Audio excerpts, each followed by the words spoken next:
It's 20th of September. Hello, everyone. Support metrics analysis work group. We were just discussing before the recording SSAT and how our number of total replies have gone down, and talking about analyzing anything that's come out of those negative SSAT reviews. Do we have anything more on that topic? I would mention the I guess hypothesis, but probably fairly close, the 2FA and the free user extraction of work that's been done having a result in surveys that we received as well. So our responses are down. With responses down, the more negative has a bigger impact. And when we removed those free in 2FA, that was discussed as well. So as potential impact. Something that doesn't make sense to me, but I'm figuring it out now, is that the responses for license renewals also went down, and that queue is like 98% not free. That's paying customers that are talking about their subscriptions. So I'm wondering how free users are determined. Is it the org link with Salesforce, or it's only what? So we're only not sending surveys to customers who have themselves declared that they are free users under the subscription field. That one we don't send surveys for. And if they don't fill it out, so if they somehow they maybe email in and they don't fill out the form and we don't fill out what they are, then do they get free? Yes, it's only if they specify the free customer tag on themselves. Yeah. Okay, that's something we can look into, and Eleanor, be more diligent about just making sure whether they're on a plan or whether they're free or what's happening with their account.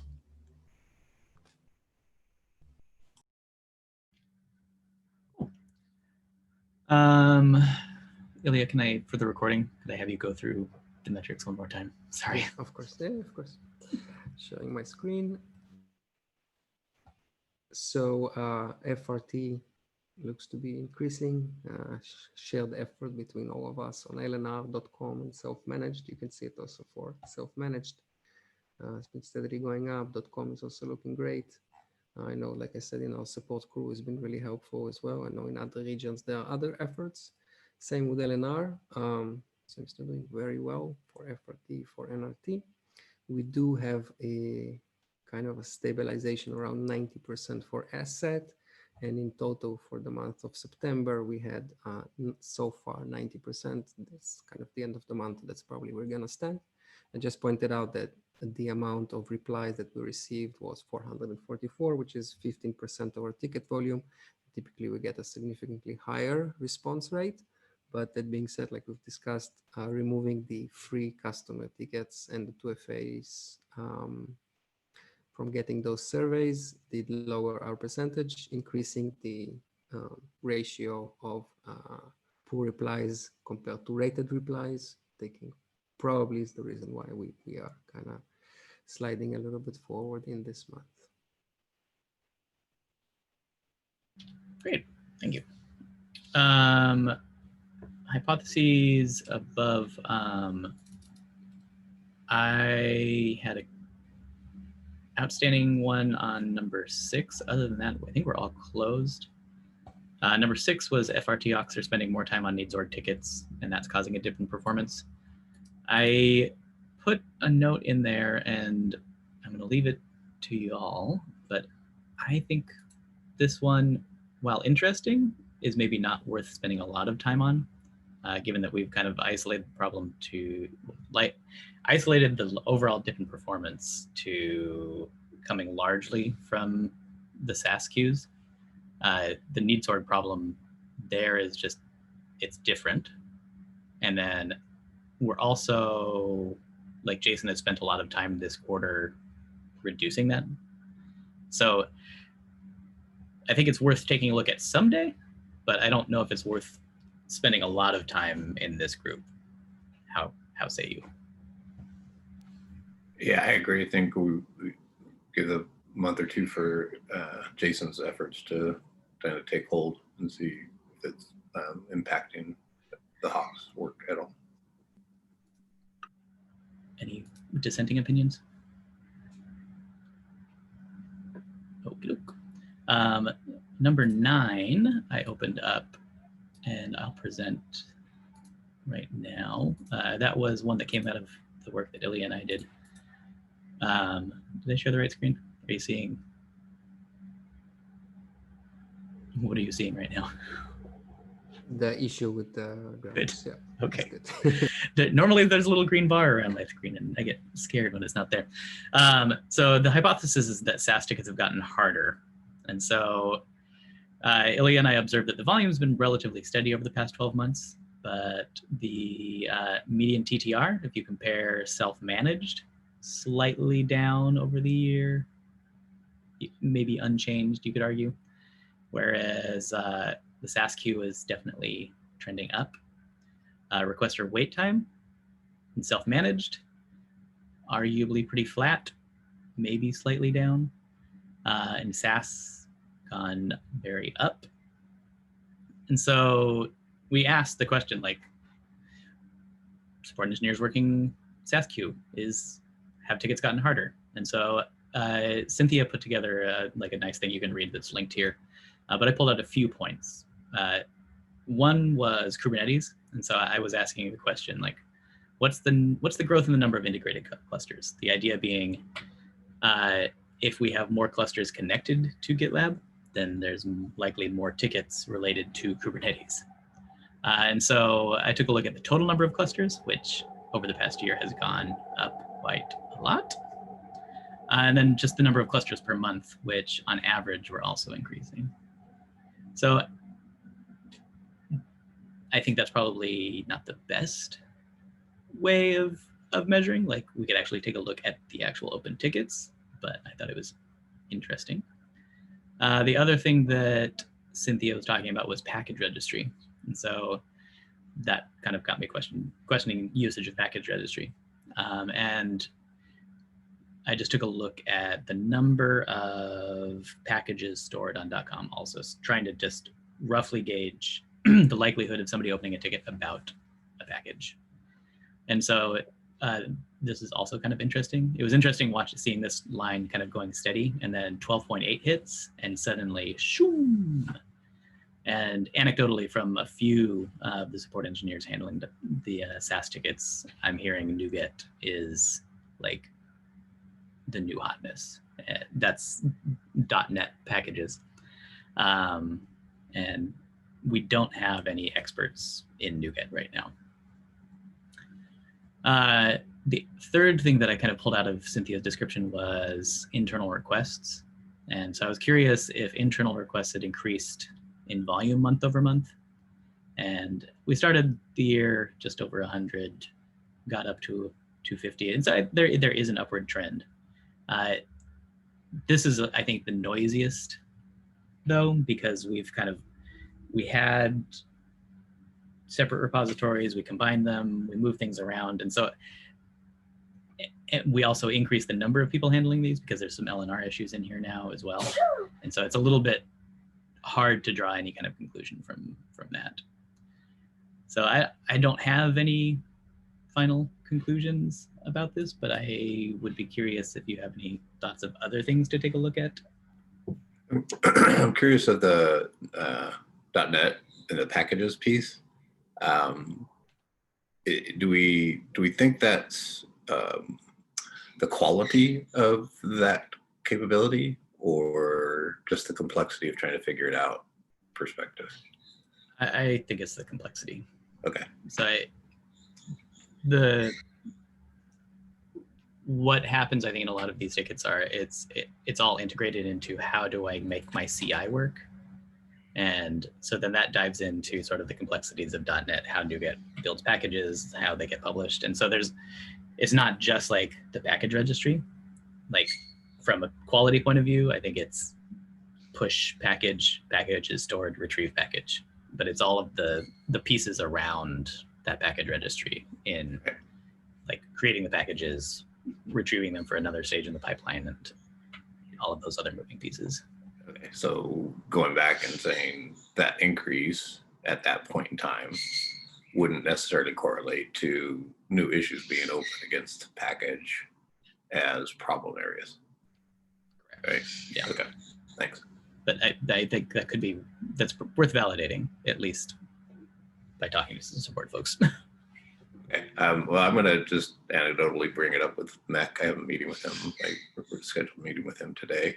And so these areas that we potentially identify but are still investigating are worth bringing up to him as well, so that he can potentially correlate to what they're tracking as issues from a QA perspective, and maybe help us get a bit of attention, even if it's a training attention, not a fix the product attention. Yeah, I think there's also, we observed this early on when we released like Maven support. There's really quick adoption on .com, where the feature gets released before release. Folks notice it and they start using it, and the docs aren't quite there. And we're always kind of playing catch up when stuff like this gets released. And it kind of gets to the point where like we can do good enough for a while, and then somebody has to just be like, okay, that's it. I'm tapping out. I'm going to be expert. I'm going to handle all of these tickets. And we've seen that. Caleb has done a really great job of kind of like becoming the team expert on package stuff, but it does mean that really solid replies are going to be limited to a mere region. And so a lot of this is a conjecture. If anybody's watching this recording, I'm not trying to say that you're doing a bad job. I really don't know. I haven't looked at a lot of these tickets. So this is a lot of hearsay, but the general theme is that we get a single expert in the world and they end up handling a lot of the stuff, which can cause delays. And it also means that they're not contributing in other areas. So I think that there's some sense of we need to spread the knowledge more evenly throughout the team. And earlier, I think that makes a lot of sense when you talk about the releases, the speed of releases, the preparation of releases, and how we take that after the fact activity and move it forward as part of the release activity, for example, right? And at a global level, right? So Caleb, as an example, gets the benefit of it. He figures it out. He puts some instruction modules together, and they start to get distributed across different teams when they have an opportunity to actually take them. And now we're months behind the release, right? Not in front of the release. So cool. Thanks. Yeah, I think something worth mentioning is that another indicator as to why we might have something additional here is the number of engineers. So we checked the number of active engineers on the queue. Around August 2019, it was 6. Around August 2020, it was 14. So just an additional compounding factor as to why we suspect that there is something beyond load and something to do with the types of tickets that are being handled. It's not, I mean, I guess I'm suggesting is that it is likely the difficulty of the tickets, but something intuitively, I feel that there might be something else that we might be missing and worth investigating into still. I don't have any hypothesis about it yet. Yeah, I mean, SAS is interesting because I think there's an opportunity. Like the speed of a release right now, it feels like it's like hurting us a little bit. But it could be also an advantage where, like, if we're encountering those tickets quickly and then feeding that information back into the team, like I think the self-managed, they don't see tickets on. Well, they'll see some within the month of the release, but I think there's probably a ramp up, which would be worth taking a look down the road. But my guess is probably about 3 to 4 months is when we start seeing tickets about, a lot of tickets about the release 3 to 4 months before. So if we build that expertise rapidly in the SAS team, export that to self-managed, like we're building a learning machine that is gonna just make all of our replies better. Whereas right now it's just little islands. We want to consider, I don't know if it's relating to this group, but tackling the problem types in .com. Yes. I mean, I was just thinking, I know it might be not related to this group, but maybe we can have a free form field of a problem type. Maybe it's not the best for analytic collection, but it can kind of, in a quick glance, you can see what is the type of issues that are being handled. And maybe we're missing a new problem type, and then we can see from the free forum type. And also what we discussed previous weeks, Lyle, about the difficulty of the ticket kind of field that might also give a bit of more visibility into this.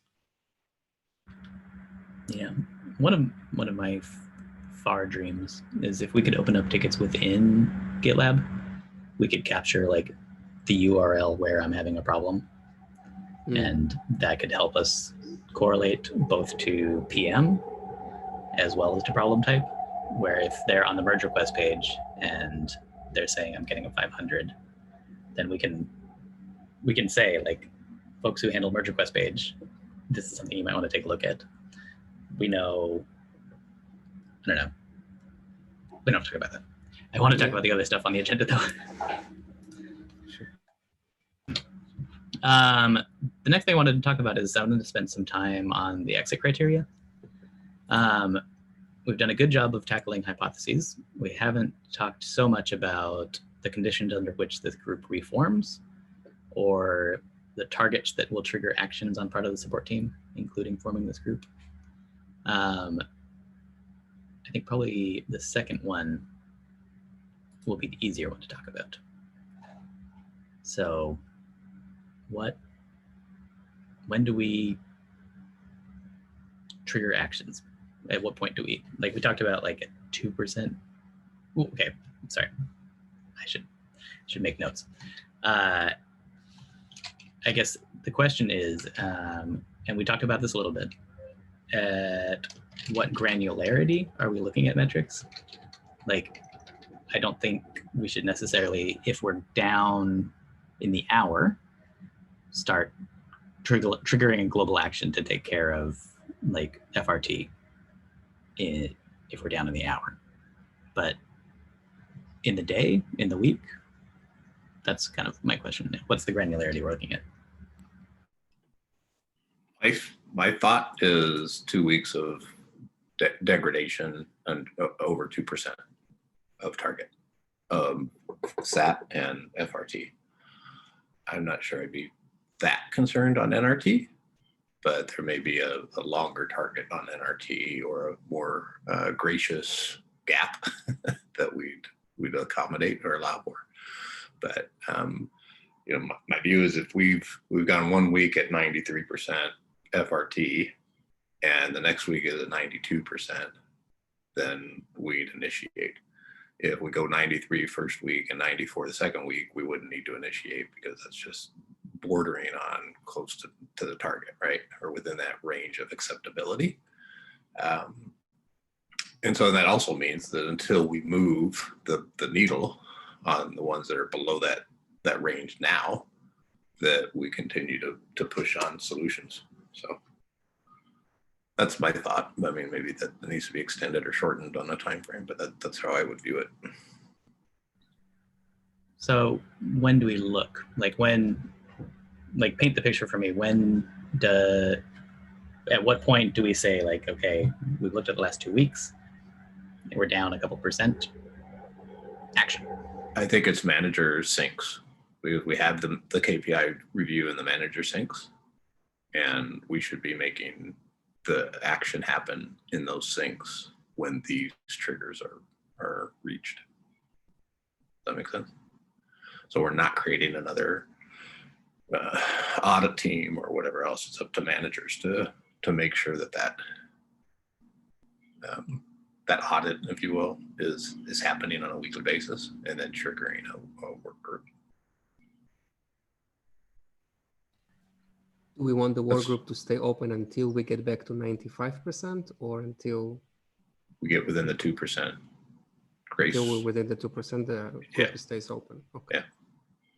And we refine the focus, right? So if we get to 93% on NRT for everything, then our focus is on SAT for the pieces that are out of that range.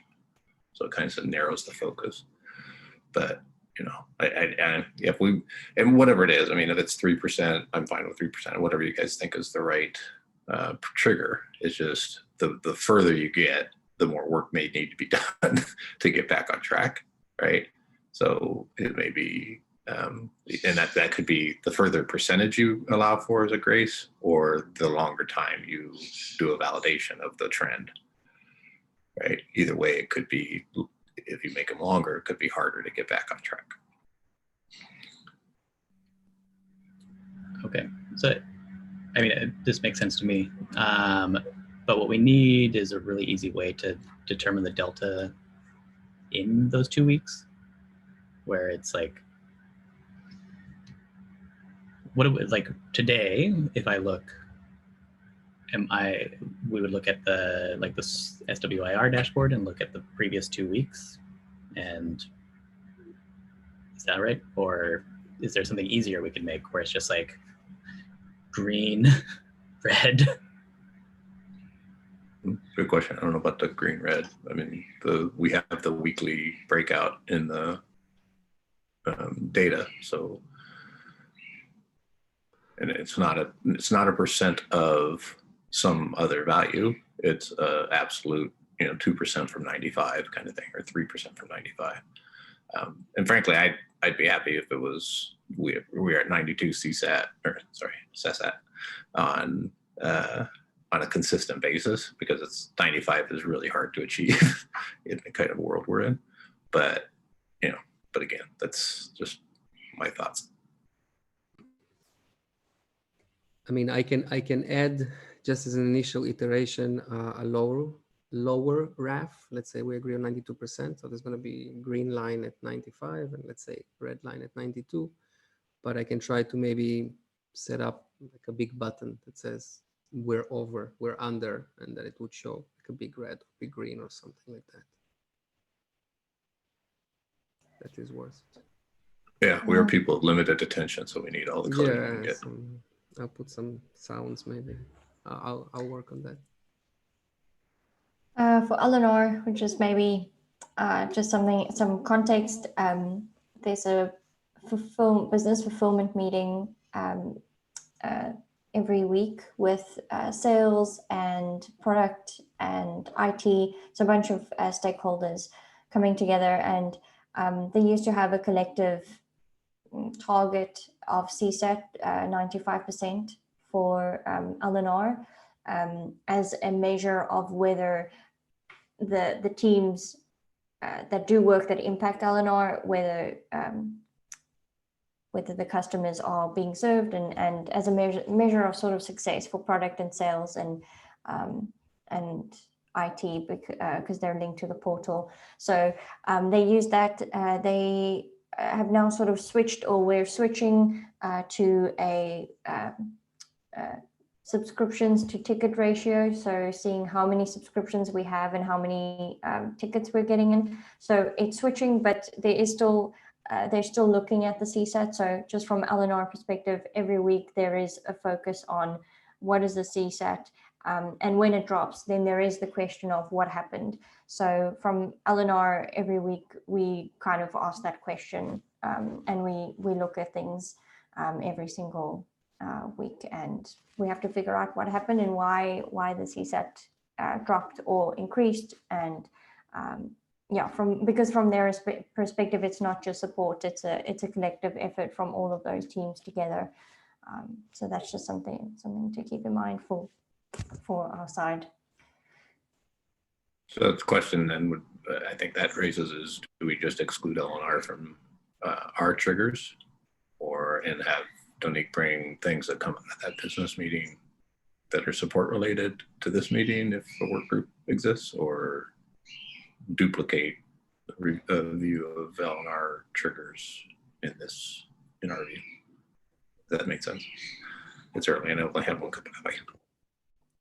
I wouldn't want Eleanor to lose out on focus from managers and appropriate action that might be needed when the metrics for support, when that gets at a level that's maybe worrisome, or when action is needed. Then I think Eleanor definitely needs a manager to be able to think about it and make decisions, because I certainly don't feel comfortable to yeah, even though I'm looking at it every week, I would really love for the focus to remain and be treated as the other queues, so that decisions are made that not only benefits Eleanor, but also the others and vice versa.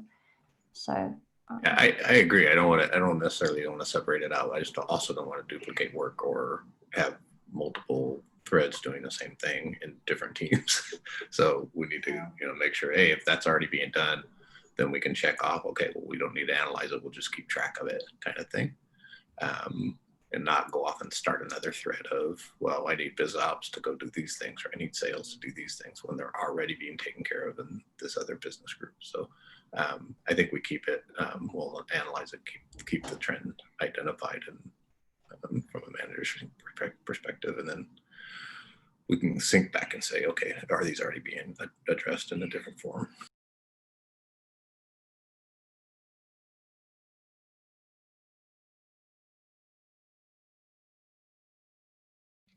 So if we're taking a look at SAT and FRT primarily, like what actions might we propose we take to shape these? So we're in a heightened state. We're below our 95%. We're below 93% on SAT. And so what are we doing today to help shape that?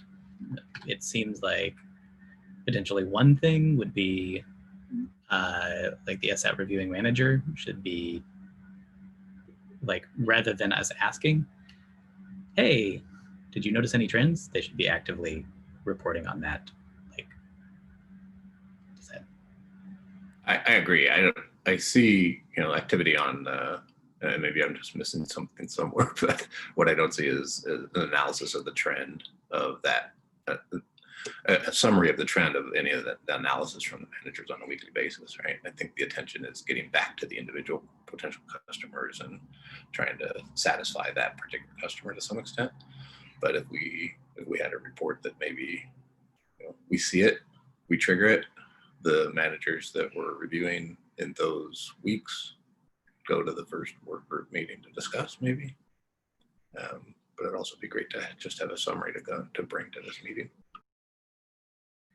So if they're not detecting any trends, then is the action then to try and increase the number of SATs that get submitted to, or just imagining, so like I'm sitting down, I'm looking at all these things and it's just all across the board. I have no idea, like there's no trend. It's just people are like generally annoyed. And so as I'm reviewing this SAT, like what am I going to tell the management group and what thing am I going to do to get this up?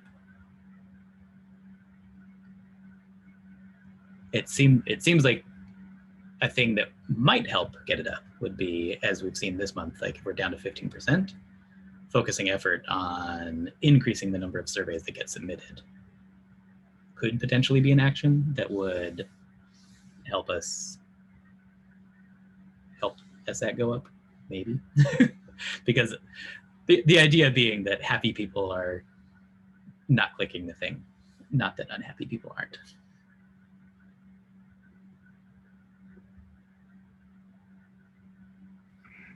What kind of groups were you had in mind to? I mean, even just like putting something in the sales channel, like as you talk with, or like with TAMs, like as you talk with folks, like just like let them know that we're taking a really deep look at satisfaction this month, and so it's really important that on every ticket you submit the survey, it will help us shape our support. I mean, some sort of message like that, or I don't know, record a video. Yeah, no, I think it's an interesting idea because it's I think it's one of those philosophical things. Do you ask more people to make sure you fill out a CSAT thing, and how does it make them feel? I know Lee was looking at it from a targeted customers perspective at one point with, I think it was Tiago. They were looking at data for enterprise level customers or something and going to TAM specific for that customer so that we could get more data from a satisfaction perspective. I don't know if there's something we can leverage from that as to, requesting help from the success teams or sales teams to help us increase those responses. I'm wondering if there's a potential to change the survey to some extent so that it's different, because as customers see the same thing over and over again, they're less likely to click. But if they see, this is new, let me check into this, that starts to generate a little bit more interest as well. So, and again, I don't know exactly all the options in Zendesk these days. So we're on surveys. They had it pretty limited before. They may still have it pretty limited, but it might be an option. Yeah, this is good. I mean, I was looking to seed the discussion and make it look like we've thought about this. I think ultimately we need to talk with the support managers and see what they suggest. Because like we're saying we should take an action, and we're not necessarily sure every action, and there's other ideas out there. But on FRT, so FRT is down a little bit. What action should we be taking? I think the obvious one is like staffing for FRT, like increasing the number of hawks in a region, or like what else? Messaging, just messaging to the teams on the local syncs that this is something that we're having an impact this week, this month. Please pay extra attention. Just want to point out that a philosophical approach to asset and FRT declining. It's possible that if we look at the asset and we do understand what were the causes last month, and we might just say, okay, we know why it happened last month. We don't expect it to happen next month. And that also can be a potential action. Just understanding what were the causes. Yeah. Not necessarily, I mean, acting upon.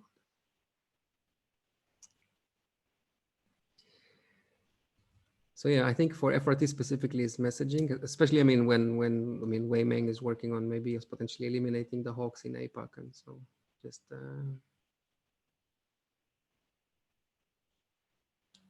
Is there anything else? I mean, yeah, it seems like just visibility and focus.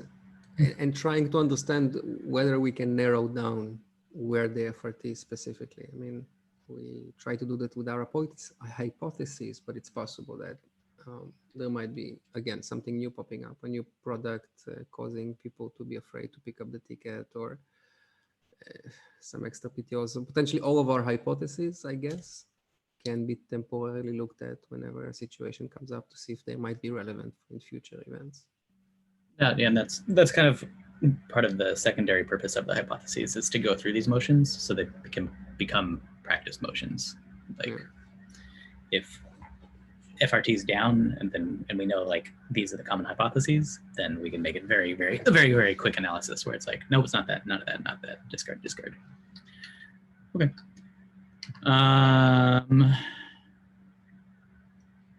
We touched on reforming this group in that we said not closing this group so long as metrics are down. But say we get back to a point of everything is wonderful, 95% across the board, and then we see some dips. When do we reform? Is it after a large percentage drop? Is it sustained drops over some period? I mean, we reformed now at 80% FLT, just as an example of where we decided, and it was a continuation for over 2 months. Does that make sense, or is it too late? I think that's too late. I think if we've got these triggers at some percent underneath for 2 weeks, then we reform. If we can't adjust quick enough, then we reform, I think, in the next week or two, maybe, give an opportunity for whatever change or idea to take effect. I think we can probably, I think if we have, again, we come down to, well, what's this mean from a criteria perspective? But we judge we judge a regroup and meeting sync based on the severity of the challenge. Right. So if we're at 90% for 3 weeks and we can't seem to make a change, but it's FRT, not SAT. SAT's great. FRT is, then we can continue to do things async. But if both FRT and SAT are going down and we haven't been able to impact things through these trigger identifications and validated hypothesis, then we regroup.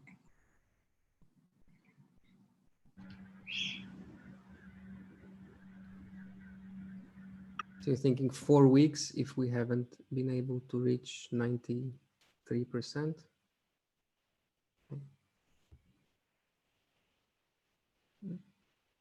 During those periods, what is the role of this group? So it's just, yeah, I'm just imagining. So we're down 93. This group's meeting every week. What is this group talking about? Impact and change and how we rolled into the managers. So the first idea is to ensure managers are aware this group's going to be, and we can rotate people in and out, whatever, however you want to do it, but responsible for, I hate to say policing, but fundamentally that's what it is, right? And until maybe when the manager sinks start to take over some of the roles and triggering through the review of the data, then actions can be taken out of those manager sinks and avoid having this group regroup. Does that make sense? Right. So after 2 weeks, let's say of 93%, we have a temporary managers group being established. And if they are unable to get the results within another 2 weeks, then we potentially regroup in this format again. Is that what you're thinking? I think so, yeah. Yeah. Sorry, let me restate that to make sure. And then I think we're probably over, so we probably have to get going. But we're down for 2 weeks. We increase visibility to managers. We take some actions as a group of managers. And then if it's down for another period, then this group reforms. Or was I hearing that, like, we're down for 2 weeks? Yeah. Sorry, go ahead. I think that's if we don't see progress, right? So it's like you said, we're building these hypotheses that based on the last 4 or 5 months or whatever. And if those things that we've identified to say, it's staffing, it's attention to the hawk period, whatever it happens to be, and we take those actions and there's an influence on the data, then that's fine. If we take actions and the data continues to decline or stays flat, if you will, then I think we need to jump into a work group to avoid the thing where we were at 80% or whatever for some number of months. And I think that's the whole, for me, the general purpose is to be a high performing team. The other purpose is to not create a lot of work because we've ignored the challenges for several weeks and now have to fight our way back uphill, right? So that's trying to catch it early, take action earlier, and avoid regrouping. All right. Anything else on this? I think the action item for me is I'm going to put this together in an MR, and we can review that as a group asynchronously, and then maybe finalize it in our meeting next week. But outside of that. And I'll add the red and green lines and potentially maybe add something big of a notification. By the way, the support KPI, is that the one that we're sharing right now in the support manager sync, or this new dashboard? Well, I think that maybe the next action is figure out what we're showing every week. Okay. And teach managers what it means and what actions we're taking as a result. Yeah. Okay. So I don't know. We're gonna have a catch up later, so let's talk about that. In a bit. Okay. Thanks all. Sorry for going a little bit over. Oh, great. Good job. Thank you. Bye-bye.